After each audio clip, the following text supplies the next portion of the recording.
Hello everyone, कैसे हैं आप सभी लोग। आई होप आप सभी लोग बढ़िया होंगे। चलिए इस वीडियो की शुरुआत करते हैं, जिसमें हम लोग देखने वाले हैं टीजीटी मैथ्स का जो क्वेश्चन आया था 71 से लेकर क्वेश्चन नंबर 71 से क्वेश्चन नंबर 150 तक के जितने भी क्वेश्चंस हैं सभी के आंसर्स को देखेंगे और आंसर 100% राइट होंगे। ठीक है, तो चलिए शुरुआत करते हैं क्वेश्चन नंबर 71 से। कह रहा है कि यदि ए का 80% बराबर है बी का 50% और b बराबर a का x% है तो x का मान कितना होगा। तो इसको सॉल्व करिएगा, उत्तर आएगा 160। ठीक, अब क्वेश्चन नंबर 72। क्वेश्चन ये कह रहा है कि एक रोम्बस के परिधि 100 सेंटीमीटर है, यदि इसकी विकर्णों में से एक 14 सेंटीमीटर हो तो इसके क्षेत्रफल कितना होगा। बहुत ही आसान है, सॉल्व करिएगा, 336 सेंटीमीटर स्क्वायर है। अब क्वेश्चन नंबर 73। क्वेश्चन कह रहा है दो संख्याओं का गुणनफल 120 है और उनके वर्गों का योग 289 है तो उनके योगफल होंगे। तो सॉल्व करिएगा तो 23 आएगा, यानी ऑप्शन सी सही है। अब क्वेश्चन नंबर 74 ये कह रहा है कि एक 120 लंबी ट्रेन 90 किलोमीटर प्रति घंटा की गति से यात्रा कर रही है। यह 230 मीटर लंबे रेलवे प्लेटफॉर्म को पार करने के लिए कितना समय लेगी।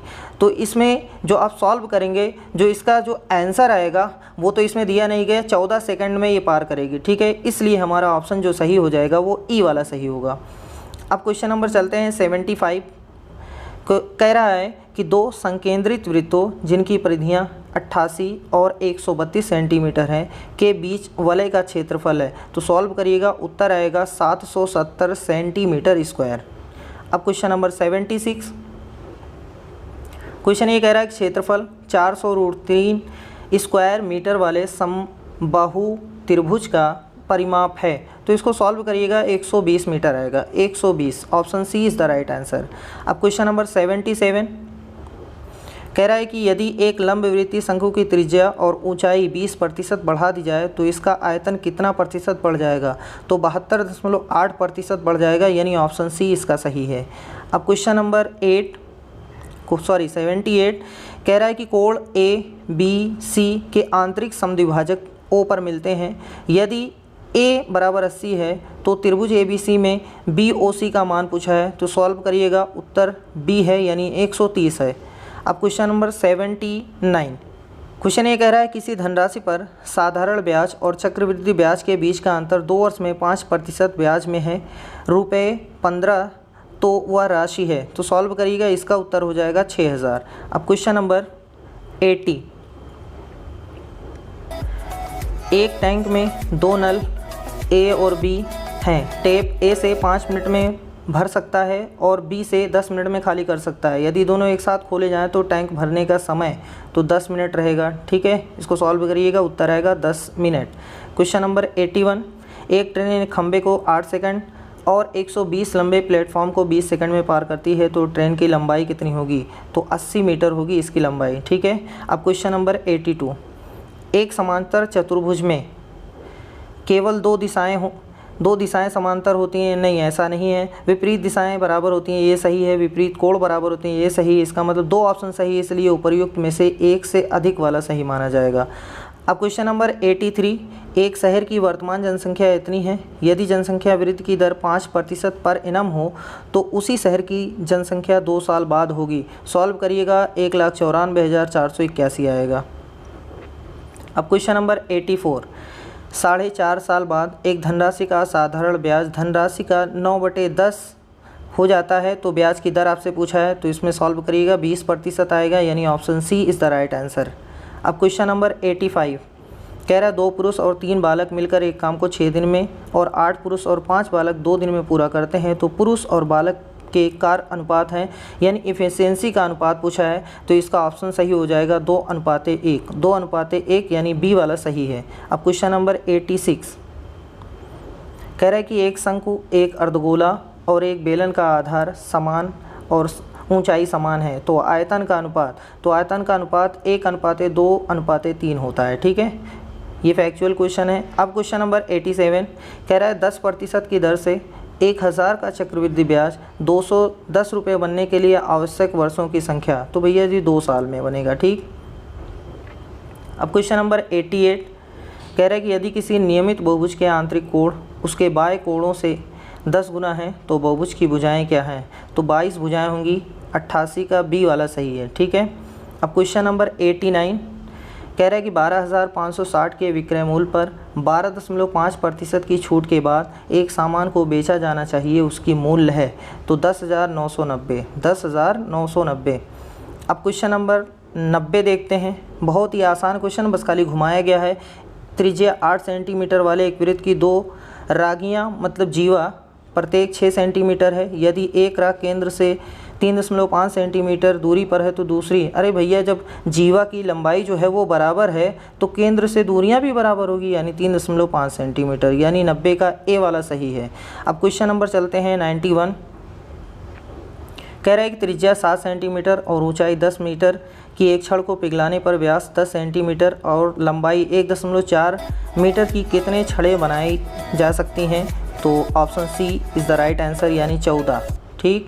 अब क्वेश्चन नंबर 92 ये कह रहा है कि यदि एक समकोणीय षटभुज की भुजा 8 मीटर है तो इसका क्षेत्रफल होगा, तो करिएगा सॉल्व, 96√3 मीटर स्क्वायर हो जाएगा, यानी ए ऑप्शन सही है।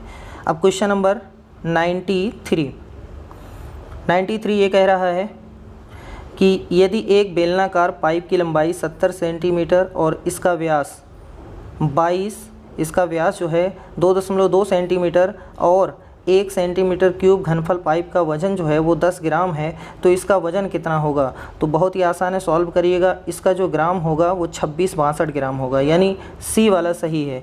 अब क्वेश्चन नंबर 94 कह रहा है द्विघात समीकरण 2x² + 5√3x + 6 = 0 की जड़ों का गुणनफल है, यानी उसके रूट्स का प्रोडक्ट पूछा है। ठीक है, तो सॉल्व करिएगा, उत्तर 3 आएगा। अब क्वेश्चन नंबर 95 क्वेश्चन ये कह रहा है कि यदि एक साइकिल के पहिए का व्यास 70 सेंटीमीटर है तो 1720 चक्कर लगाने पर यह कितनी मीटर की दूरी तय करेगा? तो सॉल्व करिएगा, इसका उत्तर हो जाएगा 3784 मीटर। अब क्वेश्चन नंबर 96 क्वेश्चन ये कह रहा है कि 20 कुर्सियों के बेचने पर हरि को 5 कुर्सियों के विक्रय मूल्य के बराबर लाभ प्राप्त होता है, तो लाभ का प्रतिशत है तो 33 सही 1/3%। अब क्वेश्चन नंबर 97 कह रहा है कि एक शंक्वाकार तंबू को 50 मीटर चौड़े कपड़े से बनाने के लिए कितने मीटर कपड़े की आवश्यकता होगी, जिसके आधार की त्रिज्या 7 मीटर और ऊंचाई 24 मीटर है। सॉल्व करिएगा, उत्तर आएगा 11 मीटर। अब क्वेश्चन नंबर 98 किसी धनराशि का 4% वार्षिक ब्याज की दर से 2 वर्ष का चक्रवृद्धि ब्याज 2448 है, उसी धनराशि का उसी ब्याज की दर से 2 वर्ष का साधारण ब्याज कितना होगा? तो 2400 रुपये आएगा। 2400 रुपये ये आपका सही हो जाए। अब क्वेश्चन नंबर 99 क्वेश्चन ये कह रहा है 200 लीटर मिश्रण में 15% तथा शेष दूध है, यानी बाकी जो बच रहा है वो दूध है और 15% पानी है। दूध की कितनी और मात्रा डाली जाए ताकि परिणामी मिश्रण में 87.5% दूध हो जाए? तो उत्तर आएगा 40 लीटर। ठीक। अब क्वेश्चन नंबर 100 क्वेश्चन ये कह रहा है 3 गोली गेंदों की त्रिज्याएँ इतनी हैं तो उनको पिघलाकर 12 सेंटीमीटर वाला एक बड़ा गोला बनाया गया है, तो आर का मान 10 सेंटीमीटर आएगा, 10 सेंटीमीटर। अब क्वेश्चन नंबर 101 क्वेश्चन ये कह रहा है कि ए तथा बी किसी कार्य को क्रमशः 12 दिन तथा 15 दिन में पूरा कर सकते हैं। उन्होंने मिलकर कार्य करना शुरू किया, लेकिन 4 दिन बाद एक काम छोड़कर चला गया। शेष कार्य को बी ने आगे कितने दिनों में पूरा किया होगा? तो उत्तर आएगा 6 दिन में। अब 102 पे चलते हैं। क्वेश्चन ये कह रहा है कि यदि चीनी की कीमत में 25% वृद्धि हो जाए तो किसी गृहस्थ को चीनी की खपत में कितने प्रतिशत कमी करनी चाहिए ताकि उसका चीनी का खर्च ना बढ़े, यानी 20% की कमी अगर कर दे तो खर्च नहीं बढ़ेगा। अब क्वेश्चन नंबर 103 कह रहा है एक तांबे के तार को मोड़कर वर्गाकार बनाया गया है जिसका क्षेत्रफल इतना है, यदि उसी तार को मोड़कर वृत्त बना जाए तो वृत्त की त्रिज्या कितनी सेंटीमीटर होगी? तो 7 सेंटीमीटर होगी, यानी सी वाला सही है। अब 104 देखते हैं। यदि किसी वृत्त की त्रिज्या में 50% की वृद्धि कर दिया जाए तो उसके क्षेत्रफल में कितना प्रतिशत वृद्धि हो जाएगी? तो 125% की वृद्धि होगी। अब क्वेश्चन नंबर 105 दो समरूप त्रिभुज के क्षेत्रफल 81 और 49 सेंटीमीटर स्क्वायर है, उनकी संगत ऊंचाइयों का अनुपात, तो इनका वर्गमूल होता है, यानी 81 का 9 हो जाएगा, 49 का 7, यानी 9:7। क्वेश्चन नंबर 106 280 मीटर गहरे तथा 3 मीटर व्यास वाले नलकूप की खुदाई की कीमत इतने रुपए प्रति मीटर क्यूब की दर से क्या होगी? तो सॉल्व करिएगा 7,128 रुपये हो जाएगी। 107 देखते हैं, वह कौन सी संख्या है जिसे इतने की प्रत्येक संख्या में जोड़ने पर वह अनुपात 6:7 हो जाता है? तो वो संख्या है 65, यानी सी वाला सही है। अब 108 पे चलते हैं। किसी संख्या के 25% का 40% 80 है, उसी संख्या का 60% कितना होगा? तो 480 हो जाएगा, 480। क्वेश्चन नंबर 109, ए बी तथा सी मिलकर किसी कार्य को 30 दिन में पूरा करते हैं।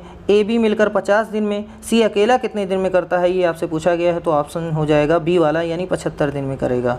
अब क्वेश्चन नंबर 110, पिता और पुत्र की वर्तमान आयु का अनुपात इतना है, 27 वर्ष का अंतर है दोनों में। 6 वर्ष बाद पिता की आयु कितनी होगी आपको बताना है। तो 51 वर्ष हो जाएगी भैया, 51 वर्ष। ठीक, अब चलते हैं नेक्स्ट क्वेश्चन पे। क्वेश्चन ये कह रहा है कि x का जिस मान, मतलब x की घात x है बराबर में 7 की घात है x प्लस 49 को संतुष्ट करता है। तो इसका ऑप्शन बी वाला सही होगा, यानी x का मान 49 आएगा। अब 112 देखते हैं। द्विघात समीकरण जिसके जड़ों समीकरण इतने के जड़ों का पारस्परिक है, यानी उल्टा है। तो ऑप्शन सी वाला सही है, cx² plus bx plus a बराबर 0 रहेगा। 113 का देखते हैं। कह रहा है जब इतने को x प्लस 1 से विभाजित किया जाए तो शेषफल, यानी x प्लस 1 बराबर 0, उसके बाद x का मान निकालिए -1 आ जाएगा, पटक दीजिए, वहाँ पर जो आंसर आएगा वो 0 आ जाएगा। ठीक है भैया, 0, यानी सी वाला सही है। अब 114 पे चलते हैं।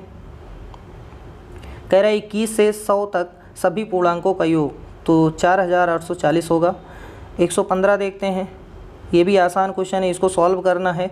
तो 120 इसका उत्तर होगा, 120। ठीक है भैया, 120 आएगा, मेहनत से सॉल्व करिएगा तब आएगा। नेक्स्ट क्वेश्चन पे चलते हैं। 116, ये तो फार्मूला है a cube minus B cube, ये इसके बराबर होता है a माइनस बी का होल क्यूब प्लस 3ab और ब्रैकेट में a माइनस बी। अब चलते हैं 117।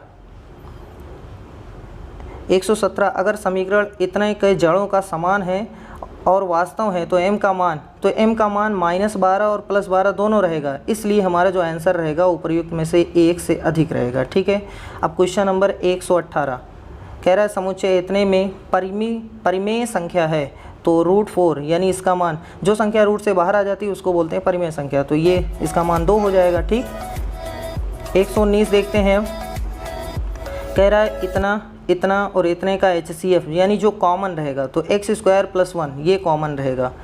120 देखते हैं, सॉल्व करना है। अगर इतना बराबर 3 हो तो x/y का मान कितना होगा? तो 2/1 यानी 2 हो जाएगा, यानी बी वाला सही है। अब चलते हैं 21 पर। बहुत आसान है, sin² 40 प्लस sin² 50, एक को बदल लीजिएगा, sin² theta plus cos² theta का फार्मूला लगा करके आंसर 1 आ जाएगा। अब 122, sin x है, sin 2π प्लस x है, sin 4π प्लस x है, तो ये सब भी sin x लिखे हुए हैं। ठीक है, तो n बार लिखे हैं तो n घात लगा दीजिए, n से गुणा नहीं, n घात, sin n यानी sin की घात n और इनटू में x, तो एंगल साथ में रहेगा ही। ठीक है, यानी option B is the right answer. अब क्वेश्चन नंबर 123 ये कह रहा है 100 मीटर ऊंचाई एक मीनार की छाया की लंबाई इतने मीटर, तो छाया और मीनार के बीच कोटि के बीच का कोण तो 30 अंश हो जाएगा भैया। बहुत ही आसान क्वेश्चन है। अब क्वेश्चन नंबर 124 कह रहा है कि एक कोण और उसका पूरक कोण का योग का कोसाइन, देखो कॉस का आंसर हमें बताना है, लेकिन एक कोण और उसका पूरक कोण, देखो इंग्लिश वाले में लिखा है सप्लीमेंट्री एंगल, वही सही माना जाएगा। सप्लीमेंट्री का मतलब होता है दो लोगों का योगफल अगर 180 आ जाए। ठीक, तो एक अल्फ़ा रहेगा, दूसरा 180 माइनस अल्फ़ा रहेगा, उसको सॉल्व करिएगा तो उत्तर आएगा -1। ठीक। अब 125 चलते हैं। ये तो बहुत ही आसान क्वेश्चन है, इसको सॉल्व करिएगा तो इसका मान जो आएगा वो बी वाला यानी कोसेक थीटा आएगा। अब चलते हैं 126 पे, ये भी सॉल्व करिएगा मेहनत से, तो सेक माइनस tan आएगा, यानी sec theta minus tan theta आएगा। अब 127 देखते हैं। कह रहा है कि अगर इतना बराबर इतना है तो साइन 40, ये तो दोनों कॉम्प्लीमेंट्री एंगल है, वही मान आएगा। ठीक, यानी ए वाला सही है। 128 इसको भी सॉल्व करिएगा तो ऊपर 0, इसलिए आंसर पूरा 0। 129 साइन ए प्लस साइन स्क्वायर ए बराबर 1 है तो इसका मान पूछा है। साइन स्क्वायर ए को उधर कर दो, उसके बाद दोनों पक्षों का वर्ग करके सॉल्व करिएगा, इसका भी आंसर 1 आ जाएगा। ठीक, अब 130 देखते हैं। ये कह रहा है कि साइन स्क्वायर 30, ये सब का मान रखिएगा तो सॉल्व करिएगा। इसका जो आंसर आ रहा है वो इसमें नहीं है। ठीक है भैया, इसका कुछ रूट में आंसर आ रहा है वो जो इसमें नहीं है, इसलिए उपर्युक्त में से कोई नहीं। अब क्वेश्चन नंबर 131 कह रहा है कि एक आवर्ती बंटन के माध्यिका और माध्य दिए हैं, बहुलक आपसे पूछा है, तो बहुलक बराबर होता है 3 मीडियन माइनस 2 मीन, है ना, यानी 2 माध्यक और माइनस में 3 माध्यक माइनस में 2 माध्य। उसके बाद सॉल्व करिएगा, इसका उत्तर जो होगा 24 हो जाएगा। अब 132 पे चलते हैं। क्वेश्चन नंबर 132 ये कह रहा है प्राकृतिक संख्या समुच्चय से लेना एक संख्या जो 2 और 3 द्वारा विभाज्य है। भैया जी प्राकृतिक संख्या तो इनफाइनाइट होती है, तो इनफाइनाइट पॉसिबिलिटी बनेगी, तो इसलिए उसका निकाला ही नहीं जा सकता। उपर्युक्त में से कोई नहीं, ये वाला सही है 132 का ई वाला। 133 देखते हैं, आसान क्वेश्चन है। एम, जीएम और एचएम के बीच संबंध है। सबसे बड़ा एम होता है, फिर उससे छोटा जीएम होता है, फिर उससे छोटा एचएम होता है, यानी सी वाला सही है। अब 134 देखते हैं, कह रहा है पहली n प्राकृतिक संख्याओं के वर्गों का माध्य। देखो वर्गों का फार्मूला ये होता है ना, लेकिन जब उसका वर्गों का माध्य निकालना है तो n से भाग देना है, इसलिए जो हमारा आंसर होगा ये हो जाएगा। ठीक है, ये वाला 134 का ए वाला सही है भैया, 134 का ए वाला सही है। आप देख लीजिएगा, नहीं तो आप पूरा गलत कर देंगे। ठीक, अब चलते हैं नेक्स्ट क्वेश्चन पे। 135 कह रहा है 6 पासे फेंक कर 6 अलग अलग फलक प्राप्त करने की प्रायिकता, तो ये वाला सही है, 6 फैक्टोरियल बटे 6 की घात 6। अब 136 पे चलते हैं। कहाँ चला गया 136? देखो 136 से एक सिक्के को 2 बार फेंक कर कम से कम एक सिर प्राप्त करने की प्रायिकता क्या है? कम से कम, है ना, यानी 3/4 इसका उत्तर हो जाएगा, 3/4। अब 137 देखते हैं। कह रहा है 2 रिक्तियों के एक पोस्ट के साक्षात्कार में एक पति और पत्नी उपस्थित रहे। अगर पति के चयन की संभावना इतनी है, पति की संभावना इतनी है, तो दोनों की चयन की संभावना, तो इसका उत्तर हो जाएगा 1/35, 1/35। ठीक है भैया, 137 का बी वाला सही है। अब 138 चलते हैं, आसान है। समुच्चय इतने का बहुलक, देखो बहुलक जो है वो 13 भी आ रहा है और 17 भी आ रहा है, 13 और 17, इस वजह से ऑप्शन डी हो जाएगा, उपर्युक्त में से एक से अधिक। अब चलते हैं 139। 139 क्वेश्चन ये कह रहा है कि ए द्वारा किसी प्रॉब्लम को हल करने की प्रायिकता इतनी है, बी की इतनी है, प्रॉब्लम हल हो जाने की प्रायिकता बताइए। तो भैया जी 139 का जो उत्तर होगा 5/6 होगा, 139 का 5/6। 140 में माध्यिका पूछा है, तो माध्यिका निकाल दीजिएगा, अरेंज करने के बाद उत्तर आएगा 5। 141 बहुत आसान क्वेश्चन है, लेकिन बहुत टेढ़ा क्वेश्चन, अगर आपको समझ में नहीं आ रहा है तो सॉल्व करिएगा। इसका जो उत्तर होगा वो 4 - पाई सेंटीमीटर स्क्वायर होगा। ठीक, 142 क्वेश्चन ये कह रहा है कि यदि 4 पुरुष और 7 स्त्री ने एक काम को पूरा करने में 60 दिन लेते हैं, तो उसी काम को पूरा करने में 8 पुरुष और 7 स्त्री कितने दिन लेंगे? तो भैया जी आपका उत्तर हो जाएगा 142 का ए, यानी 20 दिन, 20 दिन लेंगे भैया, 20 दिन। ठीक, अब चलते हैं 143। एक आदमी एक वस्तु को इतने लाभ पर बेचता है, यदि इसे 20% पर ख़रीदा होता और इसे इतने हानि पर बेचा होता तो 30% लाभ प्राप्त होता है, तो उस वस्तु की लागत 143 का सी वाला सही है, 50। ठीक, 50 सही है। अब चलते हैं 144। एक आदमी धारा के अनुकूल 30 किलोमीटर और धारा के विपरीत 18 किलोमीटर नाव चलाता है, जिसमें हर बार 5 घंटे लगते हैं, तो धारा का वेग तो 1.2 किलोमीटर प्रति घंटा होगा। ठीक है भैया। अब क्वेश्चन नंबर 145 कह रहा है कि स्प्रिट में मिलाए गए पानी का लागत मूल्य पर बेचने पर 25% लाभ प्राप्त होने का अनुपात है, तो इसका उत्तर होगा 1:4, 1:4। ठीक है भैया। अब क्वेश्चन नंबर 146। यदि 11 पेंसिलें 10 रुपये में ख़रीदी जाती हैं और 10 पेंसिल 11 रुपये में बेची जाती, तो उसमें लाभ बताइए। तो 21% का लाभ होगा, 146 का ए वाला सही है। 147 देखते हैं। यदि आयत के प्रत्येक आयाम में 100% की वृद्धि होती है, तो इसका क्षेत्रफल कितना प्रतिशत बढ़ जाएगा? तो 300% बढ़ जाएगा। ठीक, अब क्वेश्चन नंबर 148। 148 ये कह रहा है कि एक शंकु की ऊंचाई इतनी है और उसके आधार का व्यास जो है वो 4 सेंटीमीटर है, तो इसकी तिरछी ऊंचाई आपको बताना है, तो 5.2 सेंटीमीटर आएगी, 5.2 सेंटीमीटर। अब 149 देखते हैं। कह रहा है यदि वृत्त की परिधि एक वर्ग की परिधि के बराबर हो तो उनके क्षेत्रफल का अनुपात। ये तो पिछली बार का क्वेश्चन है, इसका आंसर होगा 14:11, 14:11। ठीक। अब क्वेश्चन नंबर 150 लास्ट क्वेश्चन। 5 संख्याओं का माध्य इतना है, यदि एक संख्या को हटा दिया जाए तो उनका माध्य 16 हो जाता है, तो हटाई गई संख्या क्या होगी? तो भैया हटाई गई संख्या जो है वो 26 हो जाएगी। ठीक है। अब यहाँ से टोटल क्वेश्चन ख़त्म होते हैं। अगर वीडियो पसंद आती है तो चैनल को सब्सक्राइब ज़रूर करिएगा और वीडियो को ज़रूर ज़्यादा से ज़्यादा शेयर करिएगा। ठीक है। मिलते हैं नेक्स्ट वीडियो में, तब तक के लिए धन्यवाद।